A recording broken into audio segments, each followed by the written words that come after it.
and then comes the wrist lock. So to do the outside wrist lock, for example, in Faramusu, it'll look a little bit more something like this.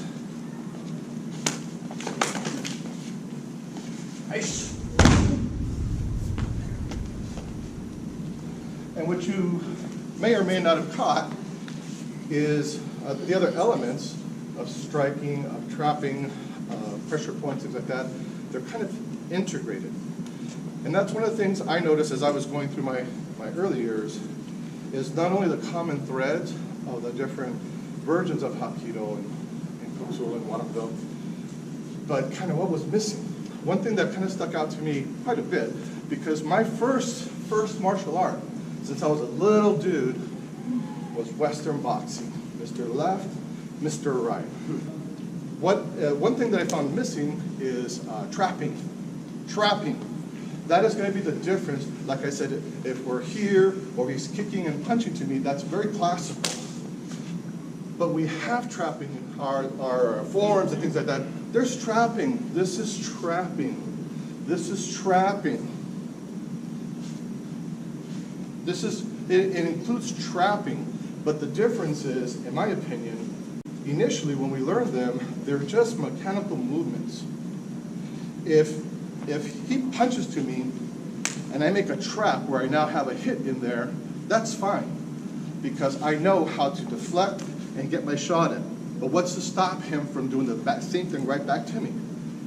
Boom. What's to stop him? Right? You want to go.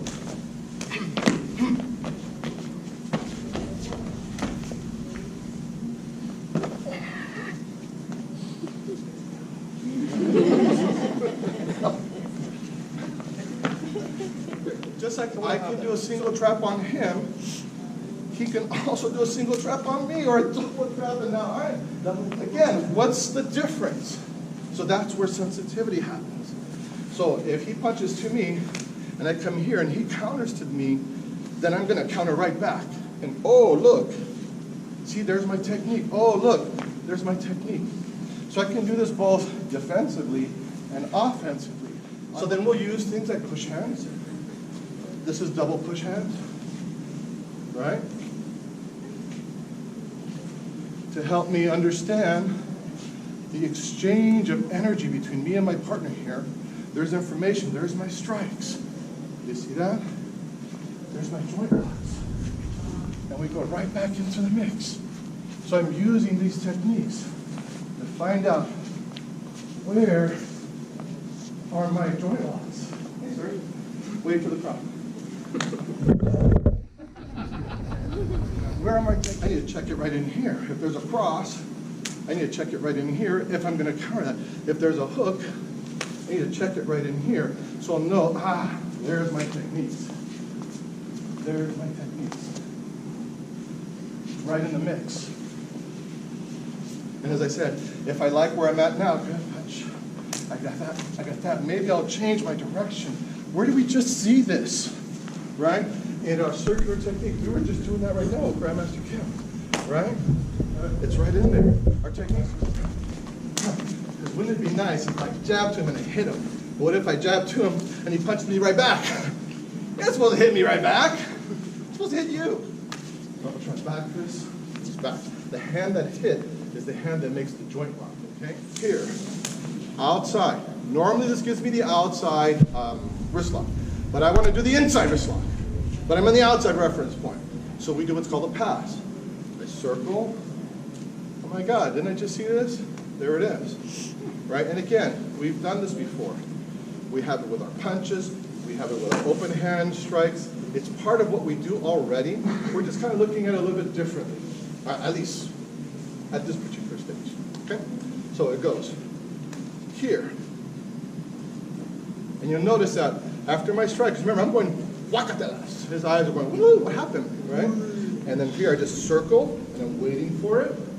There it is. So this is what some of these movements of these forms, empty end forms, what some of them mean. Some of those basic movements that we practice in the most classical settings. For example, horse stance or a reverse punch, right? That's pretty classical, wouldn't you say? But I'm certainly not going to fight my opponent like this. All right, man, let's go. That's not going to happen, right? So then where does that apply? Why do I practice that? So what am I doing here, you guys? I'm practicing my punches, right? And we all know your teacher goes, more low, more square, right? So we're practicing our mind and our leg strength, and all that is true. But guess what? We're also practicing elbow and a shoulder break. Really? Yes, we are. Right in here. This is an elbow and shoulder break. We call this an armpit arm lock. So, if he grabs here, I come here, I step it forward in what? A traditional horse stance. This hand does what? Does this. And it comes out like that. And this hand does what? Comes right in here.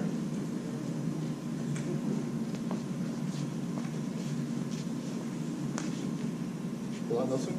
Pull out. There's my classic reverse punch, breaking the shoulder and the elbow, right? Remember I told you this? Right? How many times do we do this in our form? Right? Watch. Game over, right?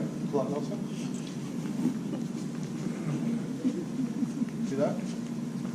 How many times do we do that in a classical stance? My point is, everything has a value. We just have to understand what we're looking at. Does that make sense? Yes, sir. I'm a little crazy, so bear with me. Outside to the inside, right? So it goes right, jab cross. Pop. Right into my inside. Now, conversely, jab cross. If I'm on the inside line, remember, I'm in position for that inside wrist lock, right? But I'm going to do a pass again, and now I go to the outside. So now I'm flipping the script. I'm going from the inside line reference to outside technique. I'm going from an outside line reference, which I've already practiced a bunch of times, I'm pretty good at it, to an inside reference technique. Does that make sense? Yes, sir. I don't know, try it. See how it goes.